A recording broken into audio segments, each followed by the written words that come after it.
Hi everyone, welcome back to my channel, or if you're new, hi, thanks for joining me. I'm filming this video a little bit differently with the camera kind of facing forward so I can see myself, but I'm filming a book video today, so the titles will be flipped when I look at myself in the camera, so I'm gonna have to try and turn it around. I don't know what the word is for that. Today's video is basically going to be some of my favorite books ever.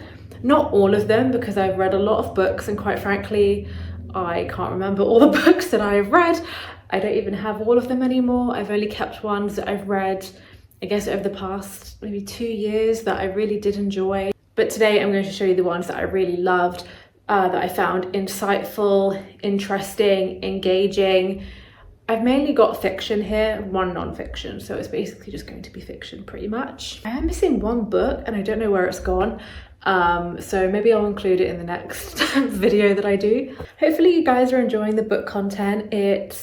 I've been doing it a bit more regularly, so hopefully you enjoy it. If you're new to my channel, please subscribe and give this video a thumbs up. Also comment what one of your favorite books are of all time. I really love a book recommendation, so please leave yours in the comments. Okay, so I feel like you may have heard of some of these, maybe not, I don't know. The point is there should be hopefully something for everyone here. So the first book I have to share is The Love Hypothesis. If you are on BookTok, you would definitely have seen this book go around. I feel like 2020 was kind of the year where this really took off, or 2021, kind of around that time when everyone was sort of at home. It literally says here the TikTok sensation, so there you go. Now, The Love Hypothesis, I feel like I've also seen this cover everywhere as well. This is by Ali Hazelwood. Ali Hazelwood is a really, really great rom-com author. I don't know if I mentioned, but yeah, this is a rom-com, and I would honestly love to see this be turned into a film because I really, really enjoyed it. I don't read rom-coms too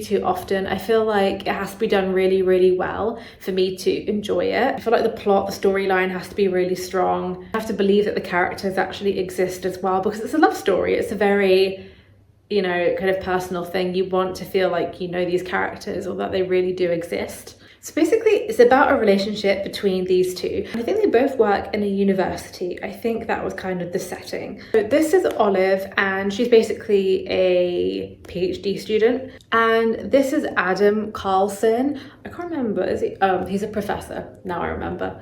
Now basically they end up getting into like a fake relationship, and things sort of kind of go from there. I don't want to give too much away, but I mean, you can kind of see what's happening on the front cover. But it's such an interesting book, and I just feel like it was super engaging right from the start. It's really funny because her character is very kind of bubbly, his is very grumpy, so it's kind of that trope of that happy character and then the grumpy character and then being like a perfect match. And they basically both work in like a science lab, so it's kind of, yeah, very sciencey. But it's obviously not focusing on that part of it. It's about kind of their relationship and their friendships and their future and that sort of thing. I really, really loved this book so much. I feel like if you've not read a really good rom-com in a long time and you've not read this one yet, definitely check it out. It's really, really good.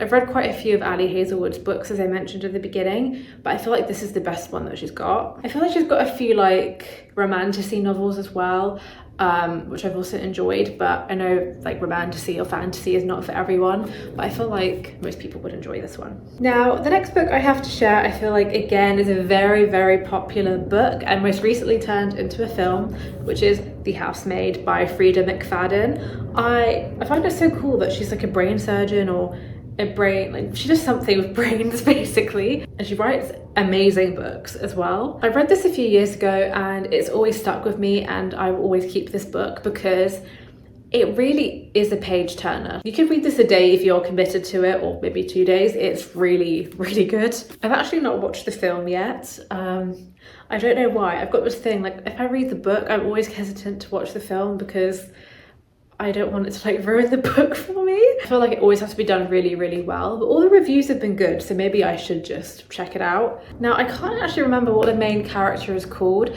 I think it's Sydney Sweeney's character in the film. Basically, Sydney Sweeney's character in the film is a housemaid, so she's kind of looking after the home. She's looking after their child as well. And it's really interesting, the dynamic between all the characters. It really throws you, it confuses you, it makes you want to turn that page every single time. Like I said, I can't remember what the housemaid's name is, but basically she sees Nina Winchester, the mother, as a really strange woman. Her emotions are all kind of all over the place.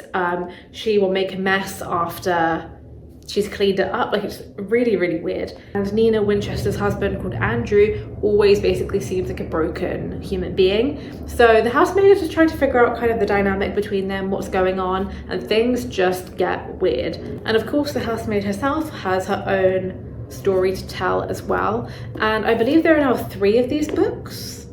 Is it 2 or 3? I think it is 3. This is obviously the first one, and I'd highly recommend reading them kind of in order. I feel like everyone would like this book. If you haven't read a book in quite a long time and you need something to kind of pick up and get you back into reading again, I think this would be a really, really good book to help you do that. Then the next book I have is the one non-fiction book I referenced in the start of the video. And this is Girls Just Wanna Have Funds. This is basically a book about investing. So this book is kind of dedicated to giving you everything you need to know about investing, basically, like literally from the beginning. So if you were interested in investing and you had no idea where to start, I feel like this would be a really, really brilliant book to read, kind of no matter who you are. Of course, this book is kind of targeted towards women. It's all about also closing the financial gender gap as well. But there are definitely tips in here that could help everyone. It's all about understanding index funds, where your money actually goes when you invest it, that sort of thing. It gives you everything you would need to know to start. And it's a really, really beautiful book as well. You can put it on like a coffee table. I feel like it's a nice book to also put on display. I feel like this is just a brilliant guidebook for everything investment related.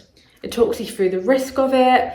It talks you through all the different options you have, why investing might be a good option for you, like pretty much everything. I feel like there's not too much to say about this other than the fact that I found this incredibly helpful. It really, really helped me make a start on investing. Of course, you could watch a YouTube video and try and learn from that, but personally, I think having a book with just everything in it is really nice to have. I like having a physical copy of things. The Instagram page is also called Female Invest as well, so if you're kind of interested in the content that they do as well, that's their Instagram. But I thought this book was just a really good one to have. Then the final one I have to share with you today, I've just realised I've only got about 4 books, so this video is going to be a shorter one, but hopefully you don't mind that given how much book content I'm doing at the moment. The next one, again, I think is one of those books everyone should read, especially if you've been in a book slump, you needed a really good book to get you back into reading again. I also think this is a brilliant option.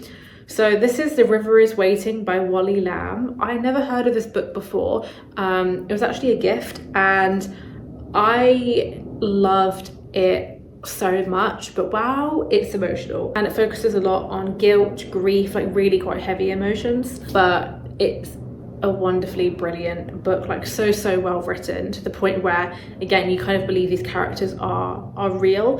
And I think when an author is able to do that, like, you know for a fact, it's just a really, really, really great book, because that cannot be an easy thing to do. This is actually the only book I've read from Wally Lamb, so I should probably look into what books he's written. So it's basically about someone called Corby Ledbetter, and he's really, really struggling in his own kind of personal life, and that then takes a toll on his family life as well. And then something happens within his family that literally tears them apart. It's a really tragic event that happens. I'm not going to give away what it is, you have to read the book. But basically, Corby ends up being in prison. And it's basically all about his life in prison. This book really engages you. He learns about other people's stories there as well, like from the other inmates.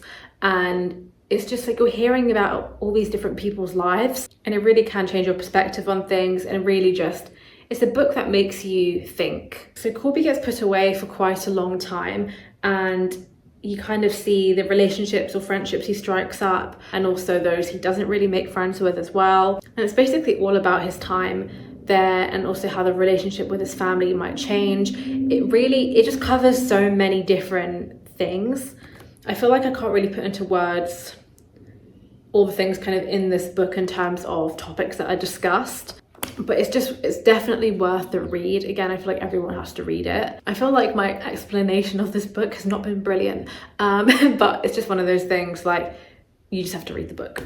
Okay, I feel like that time went by quite quickly, but those are the 4 books that I honestly really loved and found super interesting, engaging, and just, yeah, I think they're brilliant books. So if you've been in a reading slump, I feel like reading one of these books will definitely help you get back into reading again. I know not everyone enjoys reading or even knows what kind of book they want to read, but I do think reading can be for everyone. There's definitely a book out there for someone. It might not be one of these, hopefully one of them was, but if not, of course, there are so many other different books you could read as well. I feel like it's just such a nice way to escape, think about different perspectives. It's just, I feel like reading is just, I mean, it's personally one of my favorite things to do, and it's nice to get away from a screen as well. I personally like reading a physical book rather than like reading on a Kindle, for example. But anyway, that's enough rambling on. Thank you so much for joining me, and hopefully you enjoyed this book video, and I will see you in my next one. Bye.